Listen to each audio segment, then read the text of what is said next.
জনপ্রিয় ইসলামিক আলোচক মাওলানা মিজানুর রহমান আজহারী সম্প্রতি দেশে ফিরেছেন। ফিরেই তিনি একের পর এক তাফসির মাহফিলে বয়ান দিচ্ছেন। তারই অংশ হিসেবে শুক্রবার চট্টগ্রামের তাফসিরুল কোরআন মাহফিলে বয়ানকালে ইসলামী বক্তা দেলার হোসেন সাঈদীর মৃত্যু স্বাভাবিক ছিল নাকি মেডিকেল কিলিং তা জানানোর দাবি জানান তিনি। মিজানুর রহমান আজহারী বলেন, আল্লামা দেলার হোসেন সাঈদী শিরক বিদআতের আস্তানা তছনছ করে দিয়েছিলেন। আজীবন ইসলামকে বিজয়ী হিসেবে দেখতে চেয়েছেন। অন্যায় অবিচারের বিরুদ্ধে সোচ্চার ছিলেন। তার মৃত্যুতে গোটা বিশ্ব কেঁদেছে। তিনি আরও বলেন, দেলার হোসেন সাঈদীর মৃত্যু স্বাভাবিক ছিল নাকি মেডিকেল কিলিং ছিল তা আমরা এখনও জানি না। বিষয়টি তদন্ত করে জাতির সামনে প্রতিবেদন প্রকাশ করতে হবে। জনপ্রিয় এই ইসলামিক আলোচক বলেন, আধিপত্যবাদ ও ফ্যাসিবাদের বিরুদ্ধে সোচ্চার ছিলেন আল্লামা দেলার হোসেন সাঈদী, তাই তিনি রাজনৈতিক প্রতিহিংসার শিকার হয়েছিলেন।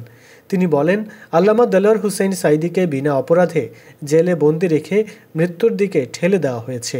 আল্লাহ ওনাকে জান্নাতবাসী করুক।